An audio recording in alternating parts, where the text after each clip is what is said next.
Welcome to EPG Pathshala. I am Dr. Rukhsana Rahman from the Department of Women's Studies, Guwahati University. I will be speaking on gender and political violence, that is module number 1.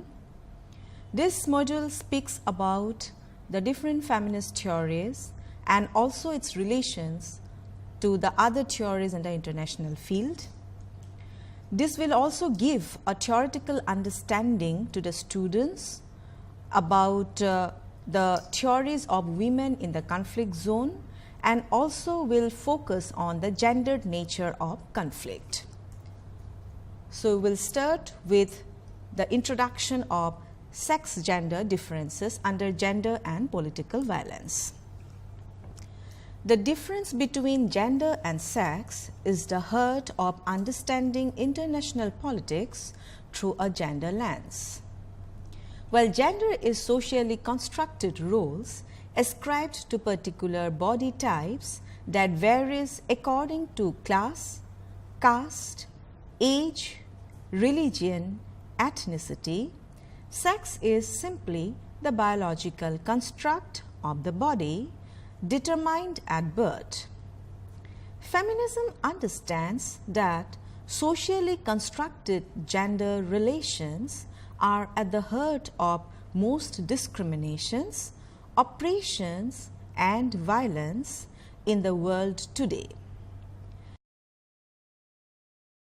As Nivedita Menon suggests, feminism is about understanding ways in which men and women are produced and inserted into patriarchies that differ according to time and space.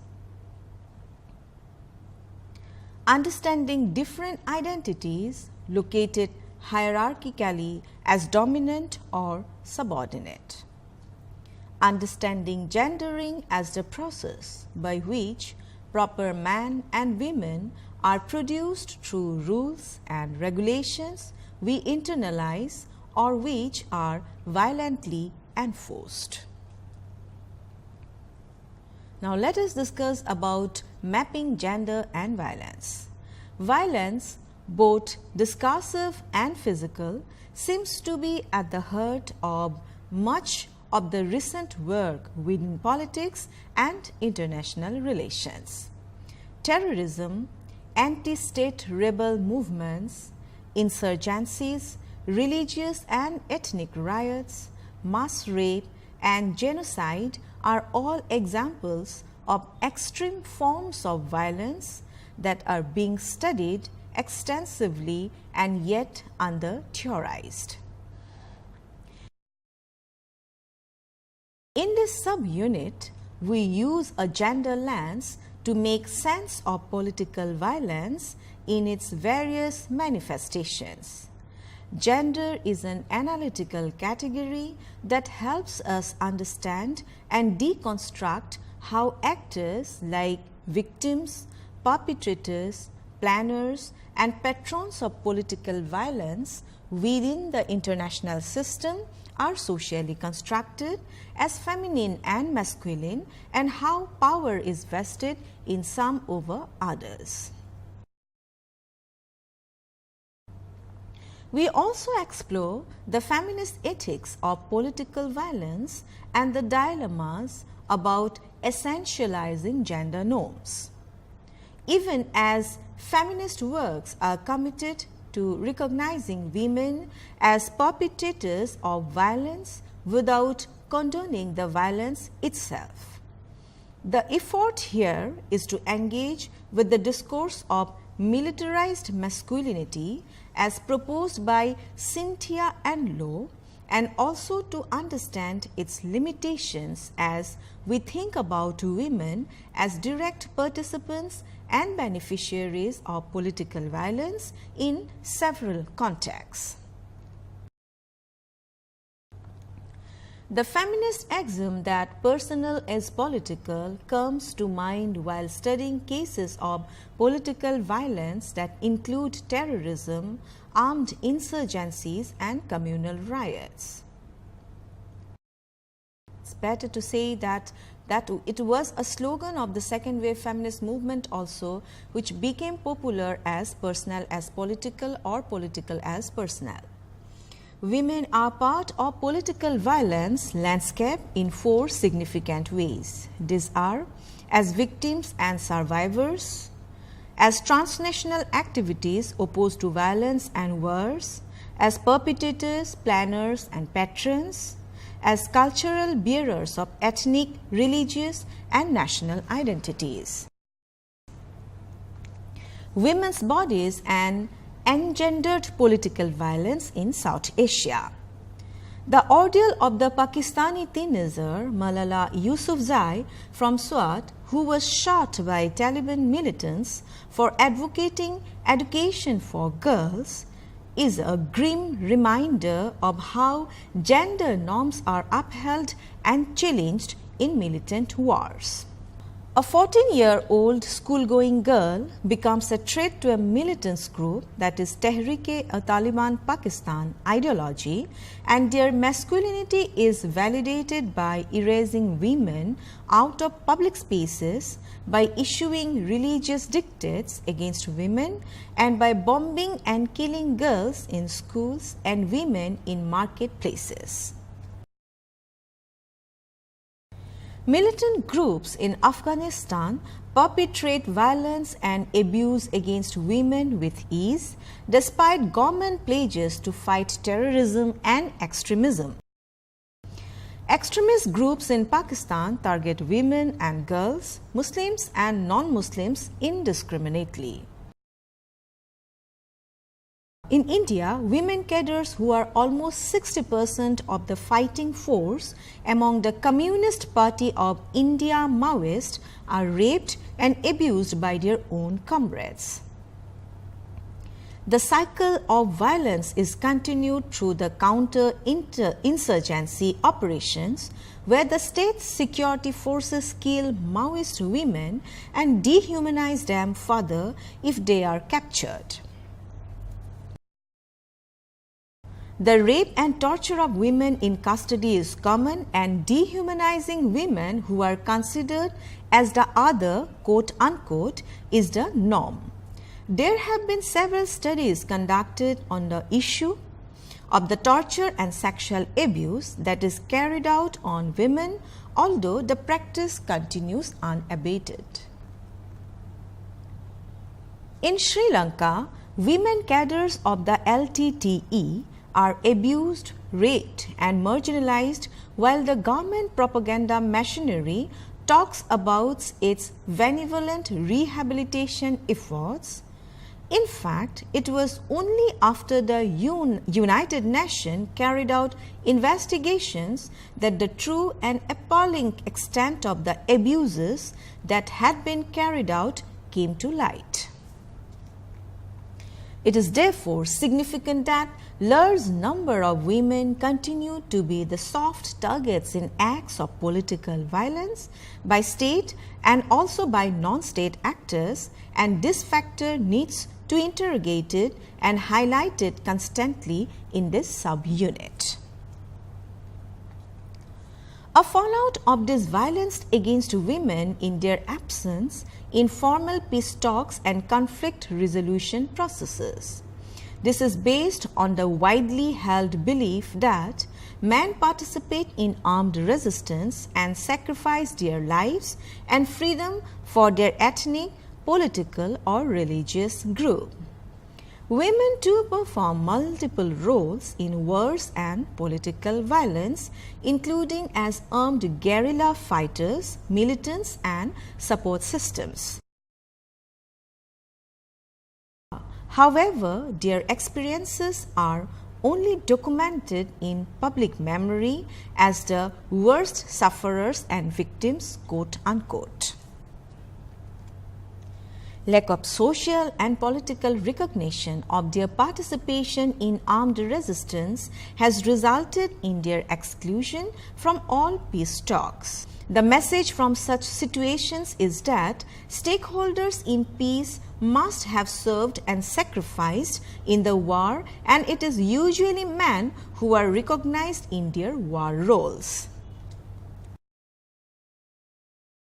Increasingly, feminist scholarship and activism has challenged this notion of what women do, quote unquote, in wars, and articulated that women's voices are critical in not just engendering and sustaining a conflict but also in its resolution.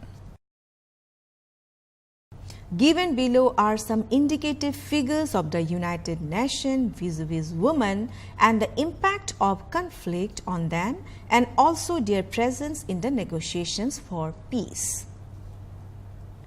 Peace negotiations. First, out of 585 peace agreements from the year 1990 to 2010, only 92 continued any references to women. Secondly, between 1992 to 2011, fewer than 4% of signatories to peace agreements and less than 10% of negotiators at peace tables were women. Thirdly, women's participation increases the probability of peace agreements lasting at least 2 years by 20%. It also increases the probability of a peace agreement lasting 15 years by 35%. Now let us discuss about women's leadership. In conflict-affected countries, women's share of seats in parliament is 4% points below the global average of 22%, and women occupy only 14.8% of ministerial positions. The percentage of United Nations field missions headed by women has fluctuated between 15 and 25% since the year 2011. In the summer of 2014, 6 women ambassadors served on the United Nations Security Council, putting women's representation at an unprecedented 40%. Now let us discuss about health, education and livelihood. Approximately half of children of primary school age who are not in school live in conflict-affected areas. Girls whose adjusted net enrollment rate in primary education is only 77.5% in conflict and post-conflict countries are particularly affected. More than half of the world's maternal deaths occur in conflict-affected and fragile states, with the 10 worst performing countries on maternal mortality all either conflict or post-conflict countries. Only 9% of landholders in conflict and post-conflict countries are women compared to 19% globally. Justice and security. In 2015, 97% of military peacekeepers and 90% of police personnel are men. 40% of convictions of individuals at the International Criminal Tribunal for the former Yugoslavia include sexual violence charges. 1 is 4 households of the Syrian refugees families in Egypt, Lebanon, Iraq and Jordan are headed by women. While looking at peace building and recovery, in the context of early recovery programs, only 22% of funds from cash contributions were directly disbursed to women in the year 2013. In the year 2014, women only received 35% of benefits from temporary employment activities from disarmament, demobilization and reintegration programs. In Sierra Leone, a survey asked predominantly male ex-combatants to identify those who played a significant role in helping them reintegrate. 55% named women in the community. Now let us discuss about how feminists have looked into such situations. Feminist response. Feminist discourses in recent times have been increasingly divided over the universal application of human rights, gender equality, and respect for local cultures and traditions. Political violence thrives on ideologies that treat women and girls as second-class citizens and justify violence against them. The way forward is not just in exposing these cultures of violence, but also in formulating feminist responses that offer an empathetic critique of traditions and cultural practices that marginalize women and render them invisible in violent, militant cultures.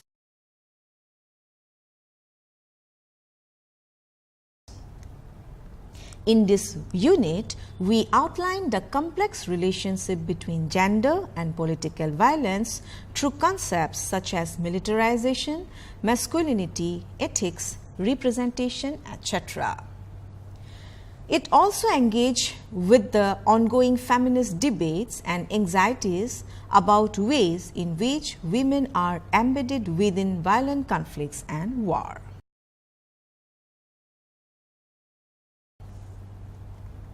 Now let us discuss about gender and conflict. Gender inequality and dominance are intricately interlinked with conflict, whether the conflict is at the local, national or international levels. Deborah and Tenen argue that the reasons for gender differences are more troubling than other cross-cultural differences as they occur where home and hearth are. We enact and create our gender and our inequality with every move that we make, quote unquote. Local, national and international conflicts are interdependent because domestic inequality affects the state's behavior at the international level and in its foreign policy. Domestic equality has a pacifying influence on a state's foreign policy based on the reflection of feminine values in state society. Furthermore, state international behavior may be partly determined by its degree of structural equality, since inequality between men and women serves as a barrier to sustainable peace. Structural equality involves a commitment to freedom and equality and rejects hierarchy, domination and the use of force, which characterizes structural inequality. According to Caprioli, there is less possibility that conflict would be obsolete, but the application of non-violent methods in a state's foreign policy will minimize conflict, which can be possible by gender equality or structural equality. Exclusion of gender as an independent analytical category in policy making is likely to aggravate conflict situation. There has been a common perception that international politics is a man's world, quote unquote. This perception prevails because traditionally men have the prominent and dominant role in the fields of military, diplomacy, foreign policy and interstate relations. Though it is observed that women have an interest in issues such as war and peace, but their frequent dissent from national security policy brands them as naive, uninformed and even unpatriotic. In the year 1985, Donald Reagan claimed that, I quote, "Women are not going to understand missile throw weights or what is happening in Afghanistan or what is happening in human rights. Some women will, but most women would rather read the human interest stuff of what happened, unquote. The creation of social hierarchies and political hierarchies perpetuate women's oppression. According to Valerie Hudson, R. Charlie Carpenter, and Mary Caprioli, the best predictor of state peacefulness is not democracy or wealth, but the level of physical security women enjoy in a given society. In societies where gender roles are more equal, there is lower level of conflict. Now let us discuss about the gender role, which plays a prominent role in minimizing insecurity and also conflict.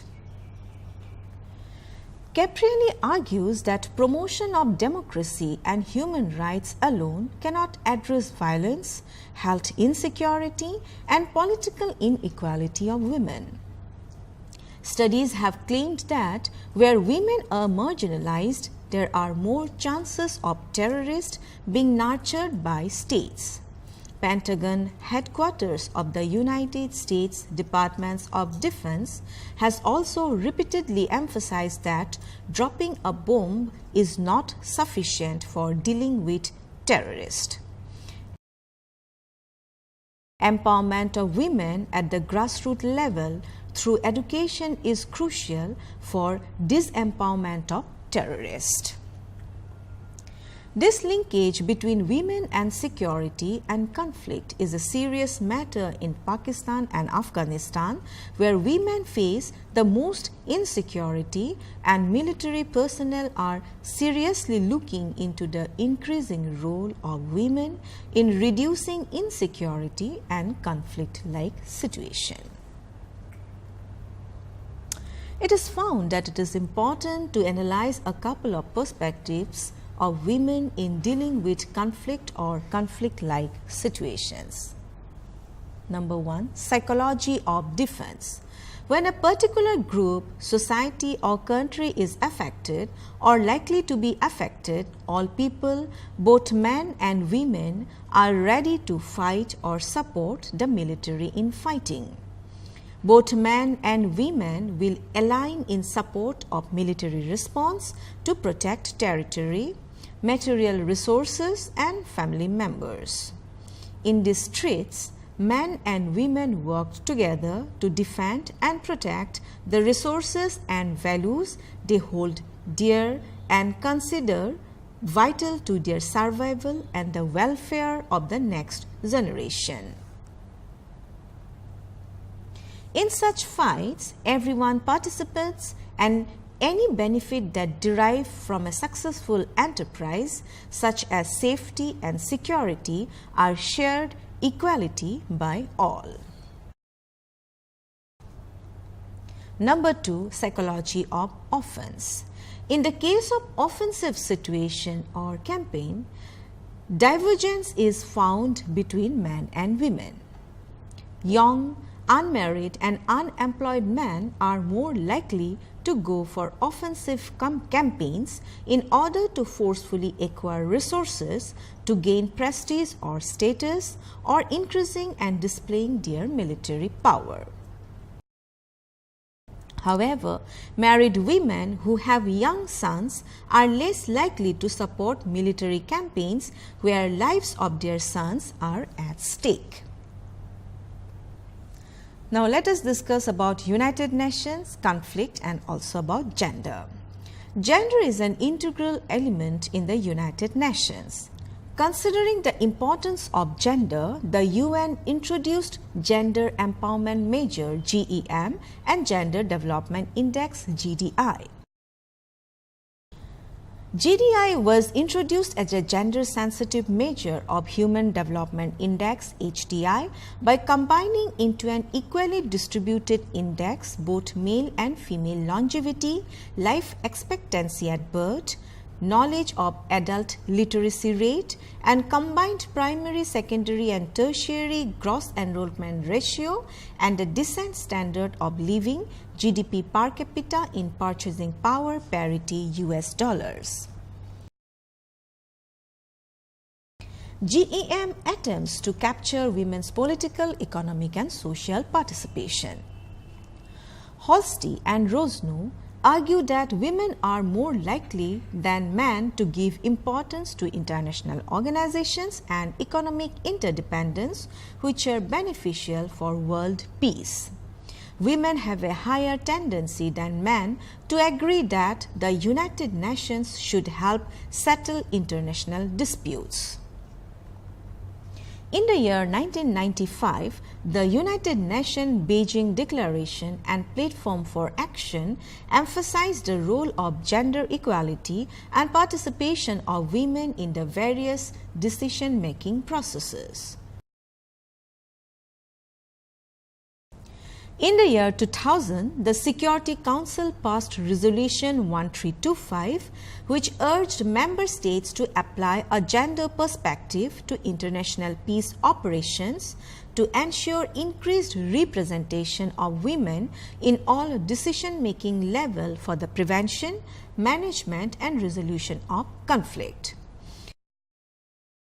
It also directed the Secretary General to appoint more women as special representatives and envoys and expand the role and contribution of women in United Nations field-based operations and especially among military observers, civilian police, human rights and humanitarian personnel.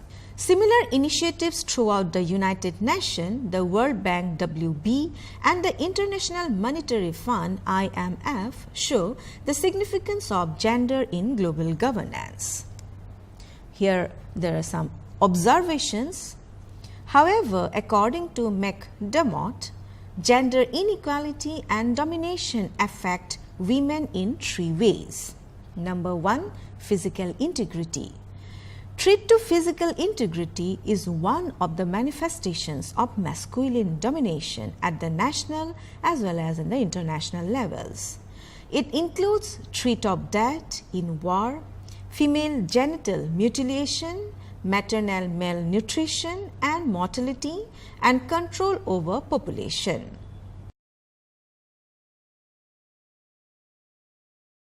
This might also include issues such as birth control in refugee camps, a current problem in many of the Syrian camps along the Turkish border. Number 2, inequitable practices in family law by sex. Inequitable practices of family law most often favor men in the areas of consent to marriage, inheritance, divorce and custody laws and polygamy. Lack of parity in governance. It means women are both consciously and unconsciously excluded from the governance structure. The recognition by international humanitarian, criminal and human rights law of the ways in which women are affected by violence during armed conflict has greatly expanded the normative international framework for their protection. Key among such provisions are the Geneva Conventions and Protocols, General Recommendations number 19 of CEDAW, the first United Nations document to acknowledge that women suffer disproportionately from violence because of discrimination, and bindings SC resolutions, particularly 1820 in 2008, which establishes that rape can be a tactic of war and a war crime, a crime against humanity, or a constitutive act with respect to genocide. The spectrum of violence ranges from forms of ill treatment and torture in custody and physical and mental violence in private and the public spheres to economic and social harms facilitated by restrictions on civil and political rights. Thank you.